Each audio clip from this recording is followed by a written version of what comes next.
Itu yang di belakang tadi angkat tangan.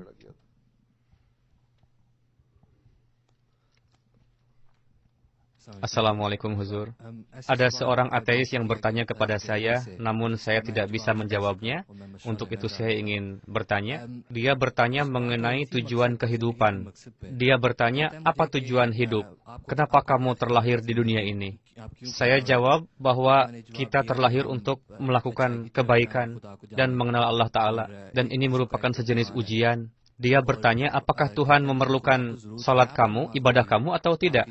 Saya jawab bahwa Tuhan tidak memerlukan ibadah kita, namun saya yang membutuhkan itu.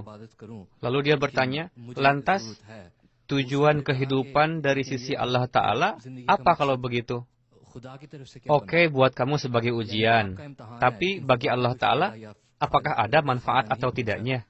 Pertanyaan yang itu saya tidak bisa jawab, Huzur. Di dalam Quran Syarif difirmankan, وَمَا خَلَقْتُ الْجِنَّ وَالْإِنسَ إِلَّا لِيَعْبُدُونَ, yakni manusia dan jin diciptakan untuk beribadah kepada Allah Ta'ala. Sekarang mengenai perbincangan antara Adam dengan syaitan, atau kisah mengenai itu. Di dalam kisah itu pun mengisyaratkan kepada pentingnya untuk melakukan kebaikan. Allah Ta'ala mengatakan, kalian berdoa. Siapa itu syaitan?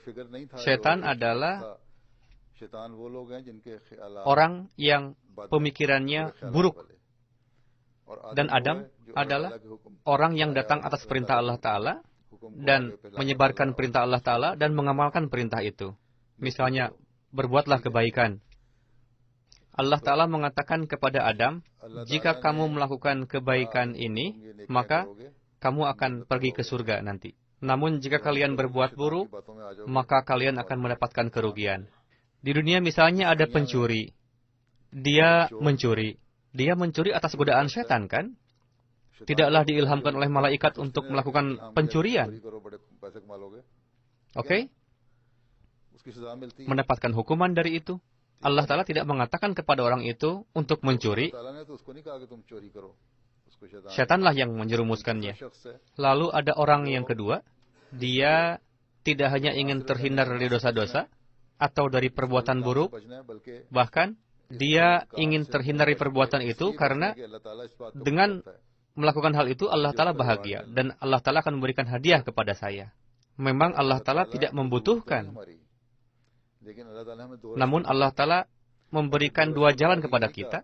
Namun setelah memberitahukan dua jalan tadi, Allah Ta'ala tidak lantas mengatakan, lakukan saja itu, nanti setelah dunia selesai, tidak akan diapa-apakan. Melainkan Allah Ta'ala mengatakan bahwa setelah kehidupan ini ada kehidupan lain lagi yang abadi. Dan itulah kehidupan abadi. Allah Ta'ala mengatakan, di dalamnya aku akan berikan lagi banyak ganjaran kepada kamu. Allah Ta'ala membagi antara kebaikan dan keburukan. Dan Allah Ta'ala berfirman, jika kamu berbuat baik, di dunia ini kamu akan mendapatkan manfaat, begitu juga di akhirat nanti. Sebaliknya jika kamu berbuat buruk, di dunia akan mendapatkan hukuman, di akhirat juga sama. Ada juga orang yang tidak berbuat buruk, akhlaknya baik, tapi tidak meyakini Allah Ta'ala, tidak beribadah. Allah Ta'ala tidak lantas mengatakan kepada orang seperti itu bahwa aku akan menghukumnya. Allah Ta'ala beri juga ganjaran. Namun Allah Ta'ala akan mengatakan bahwa dua jalan yang kuberikan, namun kamu malah mengikuti setan, untuk itu hukumannya akan kamu dapatkan nanti, di akhirat nanti. Di dunia ini, karena kamu berbuat baik, kamu akan mendapatkan ganjaran. Ada kisah di mana dikisahkan seorang kapten pasukan, dia telah melakukan pemberontakan, lalu raja memerintahkan untuk menghukum si kapten tersebut. Yakni kisah itu terjadi di Eropa di sini. Kisah zaman dulu, si kapten diborgol dibawa ke suatu pulau untuk mendapatkan hukuman dengan kapal laut. Ombak badai pun menerjang kapal. Di bagian bawah kapal disimpan persenjataan perang seperti meriam dan lain-lain yang diikat dengan menggunakan rantai. Karena ombak dahsyat sehingga rantai pun putus.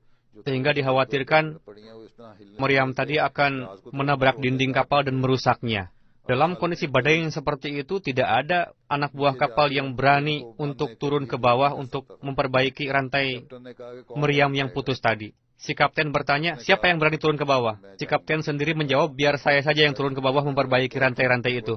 Dibukalah borgol yang mengikat tangan si kapten, lalu turun ke bawah, dan dengan beraninya mengikat kembali meriam tadi dengan rantai-rantai.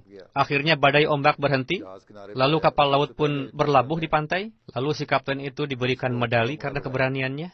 Karena tidak ada orang lain yang berani seperti dia pada saat itu. Lalu dia dihukum mati di pulau tersebut. Sebelum dihukum mati, dikatakan kepada si kapten bahwa medali yang kami berikan ini atas dasar keberanian kamu, tetapi hukuman mati tetap akan diberikan kepadamu karena kamu telah memberontak. Akhirnya ditembaklah si kapten itu. Di dunia pun ada permisalan yang seperti itu. Memang Tuhan tidak memerlukan ibadah kita, namun Tuhan telah bersikap kasih sayang kepada kita dengan mengatakan, jika kamu berbuat baik, maka kamu akan mendapatkan hadiah atas perbuatan baik itu di dunia ini juga dan di akhirat juga. Begitu juga orang yang berbuat jahat, dia akan mendapatkan hukuman di dunia dan di akhirat juga. Jenis orang yang ketiga adalah orang yang melakukan kebaikan di dunia dan dia mendapatkan hadiah di dunia ini juga. Namun yang menjadi tujuan hidup, yakni beribadah, itu pun perlu. Yakni ada dua kewajiban di atas manusia, bukan kewajiban kepada Allah Ta'ala dan kepada makhluknya. Bahkan Hadrat Masih Maud Salam pernah bersabda bahwa terkadang kewajiban kepada sesama makhluk lebih banyak jumlahnya daripada kepada Allah Ta'ala. Jika kamu tidak melaksanakannya, akan mendapatkan hukuman. Untuk memperhatikan dua kewajiban itulah Allah Ta'ala mendirikan agama. Yakni ada dua hak dan kewajiban, perhatikanlah keduanya. Dengan begitu, kamu akan mendapatkan kebahagiaan di dunia dan di akhirat nanti juga. Oke? Selebihnya memang benar, Allah Ta'ala tidak membutuhkan ibadah kita. Dan ini merupakan ihsan kebaikan Allah Ta'ala, di mana Allah Ta'ala menciptakan kita sebagai manusia, bukan sebagai binatang. Allah Ta'ala memberikan pilihan kepada manusia, yang ini kebaikan dan yang ini keburukan. Untuk itu perlu juga hadiah dari Allah Ta'ala jika manusia mengamalkan kebaikan. Dan juga hukuman. Sebagaimana tadi diceritakan, medali juga diberikan kepada si kapten, lalu dihukum mati juga. Inilah bedanya. Untuk menghadapi orang ateis, masih banyak lagi dalil-dalil sebetulnya. Untuk itu saya katakan, bacalah buku yang berjudul Tuhan Kami, atau Our God. Dalam hal ini ada juga seorang wanita yang menulis buku, dan saya perintahkan Khuddam untuk menerjemahkan buku tersebut ke dalam bahasa Inggris. Di dalam buku tersebut kita akan mendapatkan banyak dalil berkenaan dengan keberadaan zat Allah Ta'ala. Oke?